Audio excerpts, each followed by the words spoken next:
Proposition 53, Revenue Bonds, Statewide Voter Approval, Initiative Constitutional Amendment. Plain language, require a public vote for revenue bonds costing $2 billion and more. When the state builds infrastructure projects, like bridges, dams, prisons, office buildings, etc., it either funds them on a pay-as-you-go basis by using tax revenue each year, or by borrowing the money by issuing bonds. The second of these is primarily used for larger projects and is what we'll be focusing on for this proposition. There are two main types of bonds: general obligation bonds, when the state repays the bonds from the general fund using taxes, and revenue bonds, when the state repays the bond with revenue from fees or other charges paid by the users of the project, like tolls, for example. Currently, the general obligation bonds require voter approval to issue, but revenue bonds do not. What does it do? Prop 53 requires statewide voter approval before any revenue bonds can be issued or sold by the state for certain projects if the bond amount exceeds $2 billion. It applies to any projects that are financed, owned, operated, or managed by the state, or that involve the state, as opposed to bonds sold by cities, counties, schools, community colleges, and special districts. It prohibits dividing projects into multiple separate projects to avoid the statewide voter approval requirement. This measure will affect few projects because few projects cost over $2 billion. Examples of projects that would qualify would be the California High-Speed Rail Project and the California Water Fix Project, which would build 2 tunnels to move water through the Sacramento-San Joaquin River Delta. There's a little bit of legal uncertainty also because there's no ironclad definition of a project. For example, is an effort that involves multiple buildings a project, or is each individual building a project? This will be a question for the courts. If there are projects that cost over $2 billion and the voters approve them, then there is no real difference. But if voters vote down a project, any of the following could happen. 1. The state could replace the large project with smaller projects. 2. The state could perform other activities that would reduce the need for the project. 3. The state could find other ways to fund the project. This could result in the state resorting to even more expensive options, like engaging in pricier private partnerships or smaller, less efficient, and ultimately costlier compromises. Or this could result in the state spending less by being economical with already available resources and infrastructure, cutting costs, or using general obligation bonds, which are cheaper because they have lower interest rates. Fiscal impact. This proposition doesn't actually cost money or raise revenue, it just requires a vote to issue state bonds over $2 billion. From Yes on Prop 53.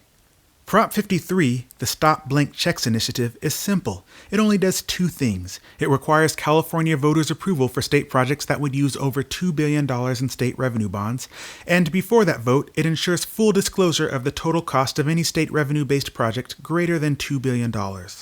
Prop 53 ends large, unaccountable blank checks. Currently, other state bonds for water, school, and transportation projects require voter approval, but a loophole in state law allows politicians and unaccountable state agencies to circumvent a public vote and borrow billions in state revenue bond debt for massive projects without voter approval. Prop 53 will stop the blank checks for boondoggles like the bullet train that they told us would be $10 billion, but has since been found to cost more than $60 billion. Right now, these projects don't require a vote by the legislature or the public. If you have to pay, you should have a say. Prop 53 stops politicians from lying about the real cost of state mega projects. It ensures full budget disclosure and voter approval of state revenue bonds. Willie Brown, once the state's most powerful politician, wrote that lowballing is commonplace with public projects. He said, "The idea is to get going, start digging a hole and make it so big there's no alternative to coming up with the money to fill it in." Despite the scare tactics of the politicians, bureaucrats, and corporations that feed off the state's public debt, Prop 53 does not impact local projects, the University of California, freeway construction, or needed responses after a natural disaster.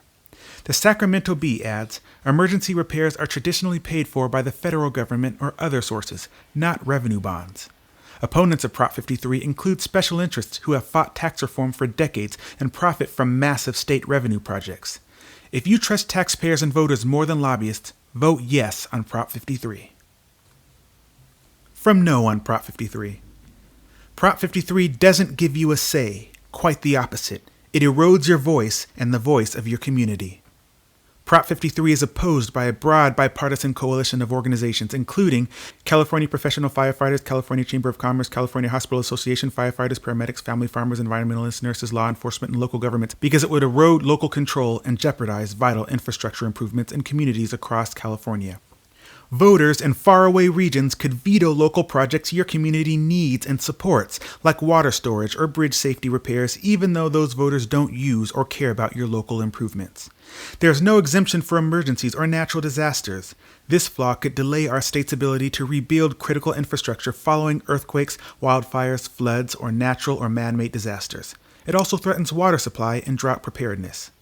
Our communities already suffer from a backlog of local infrastructure needs, including improving water supply and delivery, making safety repairs to bridges, overpasses, and freeways, and renovating community hospitals to make them earthquake safe. Prop 53 will jeopardize local communities' ability to repair aging infrastructure. Reliable infrastructure is critical to public safety. This measure is financed entirely by one multimillionaire and his family, who are spending millions in an attempt to disrupt a single water infrastructure project. Irrespective of one's position on that single project, his initiative has far-reaching negative implications for other infrastructure projects throughout California. We cannot allow one multimillionaire to abuse the initiative system to push his narrow personal agenda. I was against this at first because it seemed bureaucratic and unnecessary. And plus, we have a republic, not a democracy, so the public shouldn't be voting on every little thing. However, as I read further, I realized that this only impacts massive projects. $2 billion is a lot of money, and if it uses that much of the state funds, yeah, maybe we should vote on that. The no side keeps talking about how it will stop projects from happening, but no, it doesn't stop them. It just requires us to vote on them. They try the scare tactics that we won't be able to rebuild in an emergency, but no, again, the federal government typically steps in for emergencies like Katrina and whatever else. And even if they didn't, do you think we're going to use a revenue bond to rebuild after a state emergency? And again, even if we did, don't you think that voters would approve it in a dire emergency? So regardless, the bill makes allowances for emergencies, so we're good. They say that voters in faraway parts of the state could veto projects that are important to you. For example, the people of the Bay Area could want a new bridge, but people in San Diego might help vote it down. Is that fair? Well, yes, it is, because it would involve the money of San Diego taxpayers too. Do you think it's fair to say, you can't vote on this, but when we approve it, we can use your tax dollars? No, that's not nice. We all pay, we all vote. Okay.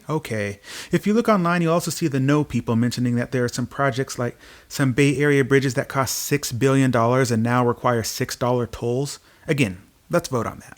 I hate that absurd toll. So what's left? The threat that California voters might have to vote on multi-billion-dollar bonds? Yeah, that's not scary. If you vote yes on Prop 53, you are voting to require statewide voter approval for revenue bonds that cost more than $2 billion. If you vote no on Prop 53, then these bonds can be passed by a vote of the legislature without a statewide vote as before. The Darryl Johnson Show says yes on Prop 53.